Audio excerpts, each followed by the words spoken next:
The following is a paid program and does not necessarily reflect the views or ideas of the staff or management of KWSH or the 110 Broadcast Group.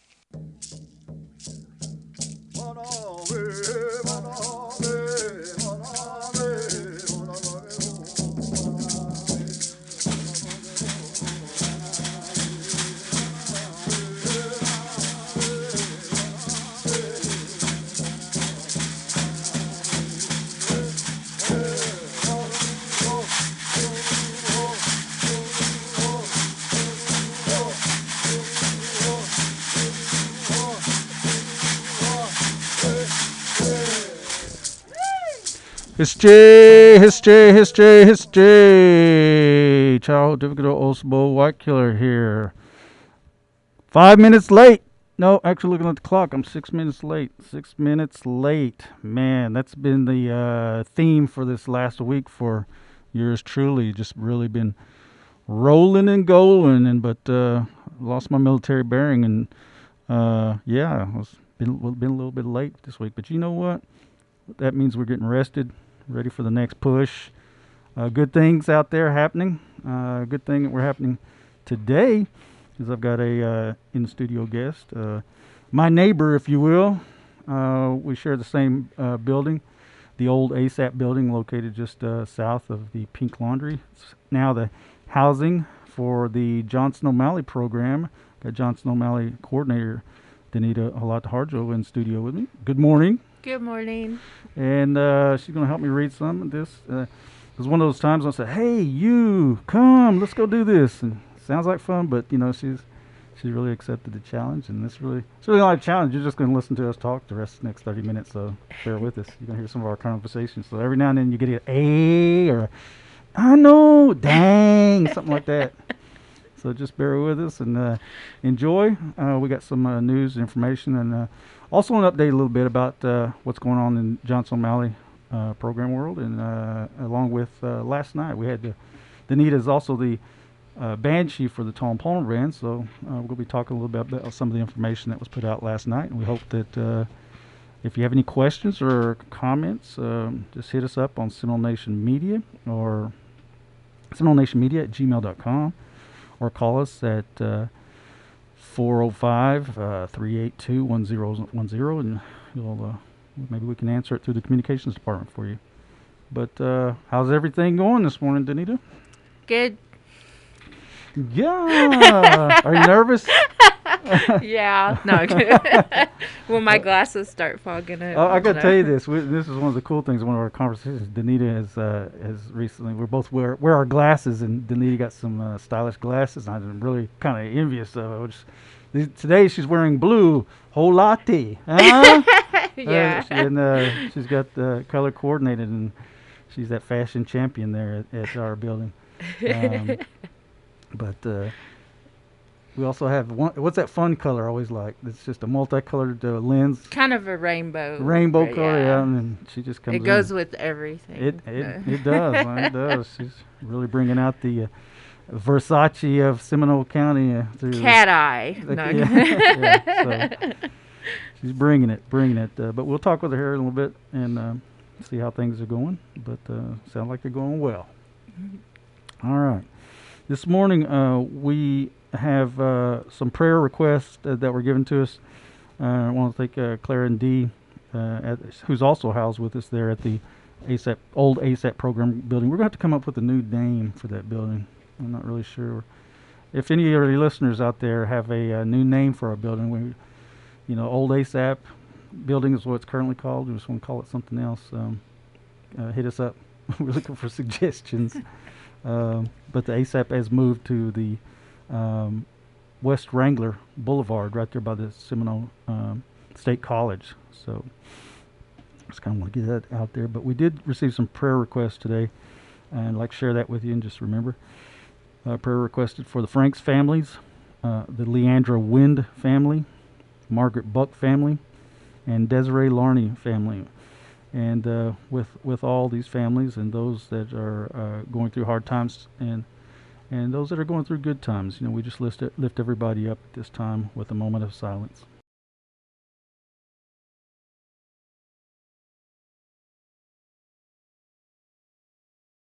The Woke Indian Health Clinic continues to offer vaccine to all beneficiaries, and in efforts to make the entire community a safer, healthier place for all. Call for an appointment at 405-551-1855, 405-257-7319, 405-257-7520, 405-257-7366 to schedule an appointment. Activate or create a chart. Must bring photo ID, Social Security card, and insurance card if applicable. And if you did not get those numbers at the time, we'll definitely continue to post them on our tribal Facebook page, as well as hit us up at the office and we get those numbers out to you. Again, our office number is 382 405-382-1010. Seminole Nation is an equal opportunity employer other than Seminole Nation tribal member Indian preference. Selection for positions that we will name here shortly will be made without regard to race, sex, color, age, marital status, national origin, and any other non-merit factor. If offered a position with the Seminole Nation, a pre-employment background check will be conducted. Failure to disclose all charges or convictions may result in the offer of employment being rescinded. Seminole Nation is a drug-free workplace. The Seminole Nation of Oklahoma has a drug-free workplace policy and conducts pre-employment and random drug testing. All tribal employees are subject to random alcohol drug tests pursuant to the Tribal Human Resources Policies and Procedures Manual. And at this time, we'll call this Opportunity Tuesday because we've got a full slate of jobs within the Seminole Nation, the Housing Authority, and I also have one that was sent to me by a local person who's needing some help on the greenskeepers at greenskeeper at the Jimmy Austin Golf Course. So we'll start reading some of these back and forth. We have for the Seminole Nation, again, you need to go through our HR department, contact them. The website is open to receive career opportunities at the Human Resources portal. Look for a careers portal, I'm sorry, but the Human Resources area has the open job listings. First job we have with the Seminole Nation is a caregivers coordinator. It's a full-time position with the Older American Program. DANITA. Child advocate, full-time position at the tribal court. Next is a community development program director, full-time position with the Community Development Department. Cook assistant, full-time position at the Head Start.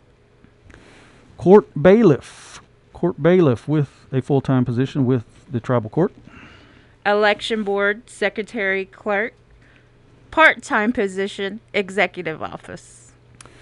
And enrollment coordinator. It's in tribal enrollment. It's a full-time position.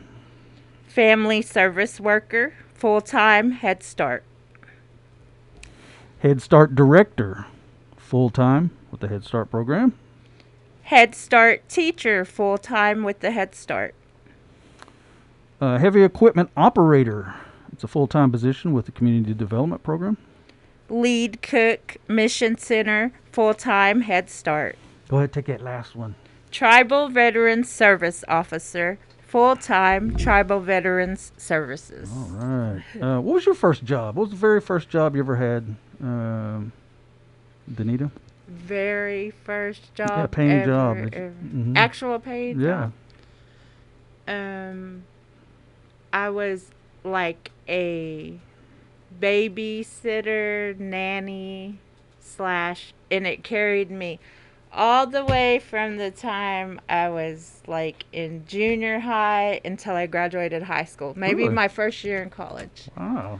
I had a good friend of mine that I went to school with, and she had a relative that needed someone to babysit. Mm-hmm. And I babysitted a lot of people's kids. Mm-hmm. So, and they were Stahitki people, Mm-hmm. and they had businesses and stuff. And the mother was going to school, and the husband did the business. So I would get up early in the morning, drive down the road, go stay with the kids, send them off to school, because we went to the same school. Got on the bus, made sure they were fed, made sure they got ready for school. Mm-hmm. And I did this for like 5 or 6 years. Wow, that's pretty good for a young person. That was like my actual job. What's your first job with the nation?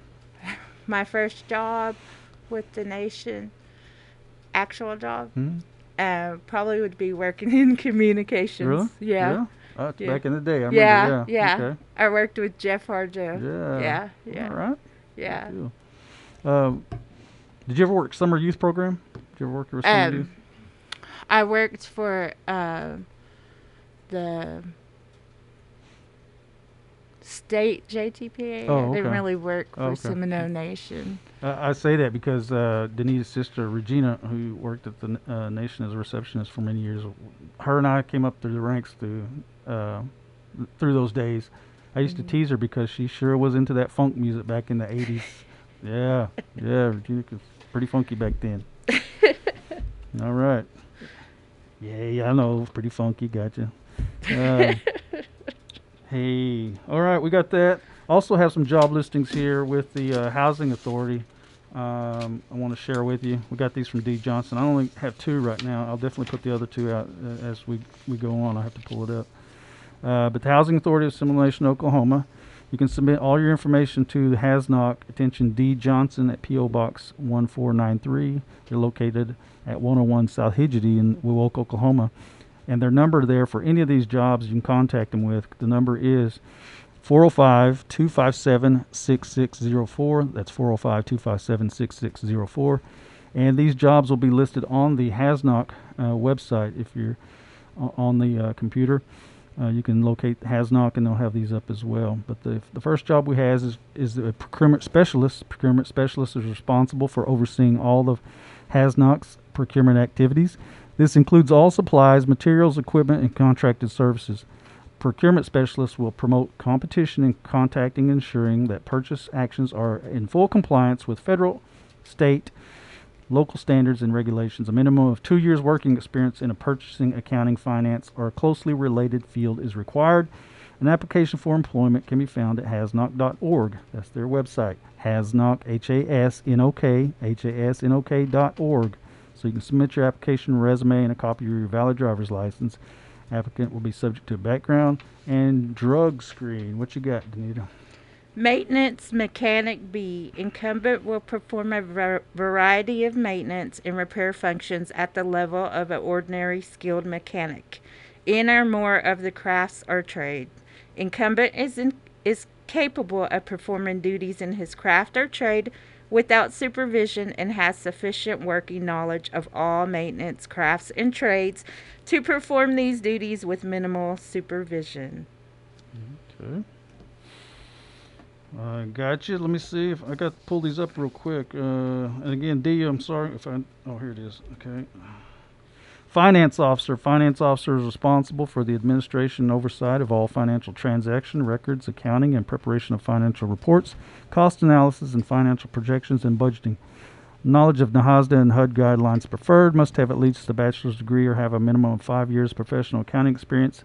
Knowledge of GAAP, accounting practices, and office management experience. And then the last one is, you want to take that one? Accounting Tech 1. The Account Tech 1 reports to the financial manager and is responsible for providing financial administration and clerical duties. This includes processing and monitoring payments and expenditures and preparing and monitor the payroll system. This includes working with vendors and service providers to reconcile purchase orders and paying invoices by writing checks or using electronic payment methods. All transactions must be approved by the financial manager and executive director. An application for employment can be found at hasnoc.org. Submit your application, resume, and a copy of your valid driver's license. Applicant will be subject to a national-wide background check, motor vehicle report, and drug screen. Please submit your information to HASNOC. Attention Administrative Officer, P.O. Box 1493, or 101 South Hidgety, Wewoka, Oklahoma, or email administrativeofficer@hasnoc.org. 405-257-6604. Position will be open until filled. All right. Thank you, Dee, Becky, down there at the Hasnock area. Also have one job that's opening. This was a good friend of ours had called us, and I've seen him around different places here within the res. And his name is Ronnie Powell. Ronnie Powell. He's the head's greenkeeper down at Jimmy Austin Golf Course, and we have a good story about that.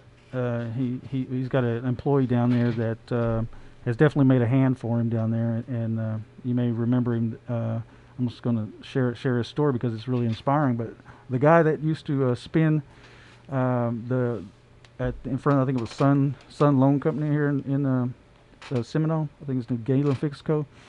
He used to spin the signs and be dancing around here in Seminole, and you'd see him bopping up and down the street. But he just had a really good positive energy about him.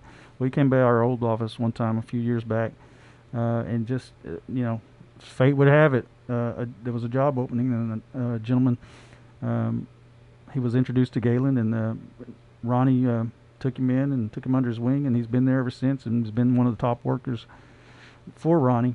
Well, Ronnie has reached out to us and said, "Hey, I have some job positions opening at the Jimmy Austin course because things are kind of slowly opening up. Do you or would you put out some information that we need some help out here?" And I said, "Sure." So Ronnie is looking for some help, and these are full-time positions at Jimmy Austin Golf Course. He's looking for about 3 really good hard workers, and if there's a background that they're trying to put past him, please give Ronnie a call. He's looking for the right person to do a good hard work outside labor, and he's just looking to change somebody's lives with some of these, and he actually is a really good energy about himself too. So I want to thank Ronnie for reaching out to us. So 3 positions open at Jimmy Austin. Talk to Ronnie, and the following number you can contact Ronnie at is 405-220-5395. That's 405-220-5395. Talk to Ronnie about these jobs, and you'll have to meet him, and we'll hopefully we get some good folks that go down there and help him out. It's a good effort. I wouldn't mind being on the golf course and getting paid for it. How about you, Dennis? Yeah. Let's go to our birthdays. Let me just get this one out of the way. Danita, are you going to be at work next Monday? No. Why not? It is my day off. Oh, and why is it your day off? Because Sunday is my birthday. Oh, man. Okay. Well, we're going to get that birthday shout out to you. So, Mark, cue the music right now. And get whatever kind of halo or wings and put it on Danita on the playback. So, happy birthday. Thank you. I'm 21.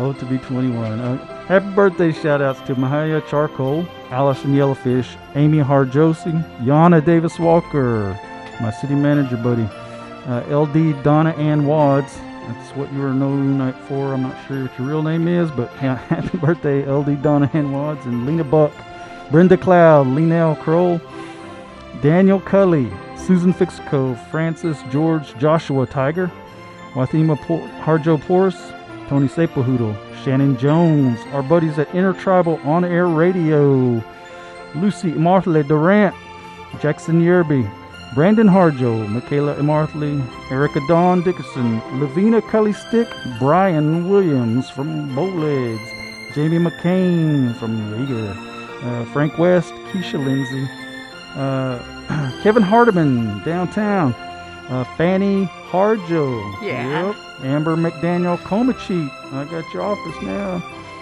Patty Yeager. I was trying to sing it like that song. I can't remember what Today, yes. Patty. Happy birthday. Happy birthday, Patty. Don't be sewing nothing today. Just enjoy your day. And Danita Halata Harjo, of course. Happy birthday to everybody. Happy birthday. The best people are born in March. I want everyone to know that. Oh my Spring God. babies. No. Oh my God. Yep. Spring. Oh, girl. 27 Seminole State College students were inducted into the Alpha Theta Nu chapter of Phi Theta Kappa International Honor Society for 2 years at the college on March 9th. This virtual ceremony inducted the following students. And if I missed some of your names, I only got a partial list sent to me, so I apologize if not included. Just give me that information. We'll definitely recognize you. Jayla McIntosh, Stephanie Bear, Kaya Mitchell, Elizabeth Fixco, Amanda Frank, Raymond Harjo. Thank you, and keep going. Keep making them grades. Good stuff. Good stuff. And finally, in the news, citizen of the nation William C. Bill Wantlin stepped down from the City Seminole Council after many years of service on the council. Honorable Wantlin served the Seminole Nation by becoming the first Chief Justice of the Supreme Tribal Court in 2011. Wantlin, and in 1973, Wantlin and his family were declared citizen of the Seminole Nation by adoption. So, Mado, for your service there, Chief Justice. And we got about 10 minutes left, less than. We had a really good band chief meeting last night. I know Denise has been there and attending some of these band chiefs, which have been held online. And for listeners out there, these band chief meetings are held every Monday night, and these are informal band chiefs meetings. It's just a gathering of sharing of information every Monday night at 6:30. If you're not getting your information from your band chief, or please call them up, let them know.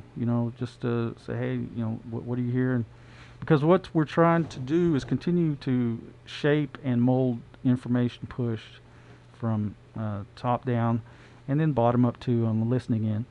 But just trying to get a little bit more cohesion, a little bit more efficiency in the delivery of the messaging. But we had a pretty good band chief meeting. I say that because the band chief meeting last night ended with everybody just laughing. Just laughing, because after the dismissal, and you know how meetings usually go after a meeting, and some people want to even, the meeting was bad, they're gone. They're gone. I'm out of here. Boom. Yeah. But this one was one where after it was over with on the virtual, these are virtual calls, with some attending there at the mission with the COVID protocols in check. Everybody kind of lingered around a little bit. And talked and had really good discussion on camera, on the virtual, and then on just around there, and laughing. And it was just really, a lot of stuff went through, but it was just a good time. As band chief for Tom Palmer Band, what was your take on it? What do you? This is your first year, right? Yeah, my first year being band chief since August. What have you got from it so far? Being band chief or band chief meetings? No. Well, when I go to the band chief meetings, it makes me a little bit more informative, so I can take things back to my band, or my band may have issues, and if they have issues, I could kind of voice those issues for my band, I guess, at the band chief, because some of the band chiefs may be having same issues or similar things going on, and may not want to say anything or something. But usually when someone voices something, we're all dealing with the same thing or something similar, and it's always good to be informative or have someone, even if it's not the band chief, even if they send a representative in place of the band chief, whether it be via what is it we use? Ring Central, which is kind of from home. Zoom. From home or coming in person. It's always good to have an informant, someone to go back and share that with your band. But there was different issues that came up and things we talked about that we could take back to our bands last night. And some of it was pretty informative, and there's stuff that we heard about, that just giving ideas, to the chief and to the band chiefs, and then other band chiefs giving their ideas too. And that was good discussion. Yeah. So, it was good discussion, just to get an idea of whatever, like I said, what everybody's thinking, or maybe they have something similar, but maybe come at it a different way. Yeah. And that's what's been happening. I can't, as a director, I don't have to, but I attend these things because I want to know. I want to know. I want to learn. Yeah. And that's what I'm seeing, and that's what I'm feeling, really, is that there's some unification of these times for the nation. So, Yeah. but I appreciate you volunteering, stepping up, and being my band rep, my band chief. So, um, but your job as the Johnson O'Malley coordinator for the nation, tell us a little bit about that and how you came to be in that. Well, I moved back this way, and I was working for Central Tribes for almost 2 years. I was running a school in Stroud. Actually, I was a teacher first, and my director came to me and asked me if I wanted to run a school for her. So I was running the school in Stroud, and I ran that. I was there for almost 2 years, and I decided, well, that's kind of a trek for me to drive from Seminole to Stroud, but I thought, well, I'm gonna try to find something closer. So I applied for several jobs with the tribe, and Johnson O'Malley was one of the ones, because I've worked with Johnson O'Malley committees in different small schools and big schools that my kids attended. So I thought, well, I think I could do this, and I have a bachelor's degree. So I'm working on my master's now, but I have a bachelor's degree. And so I thought, well, I think I could do this. I'll try it and see, and I'm doing, It's a job that is enjoyable, and it's a lot of work. Yeah, I mean, yeah. I've seen some of your input on how you've been Yeah. handling things, and especially with this last year. I mean, coming right into it. Yeah. I remember the day that we declared state of emergency, and everybody was started stopping work for the nation. DANITA, that was her first day. Yeah, my first day. What was that like? Crazy. Tribe shut down my first day at work. I'm like, wow.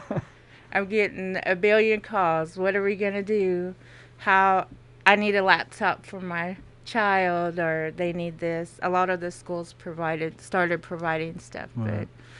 but I didn't know what to do, and I was just kind of kicking ideas.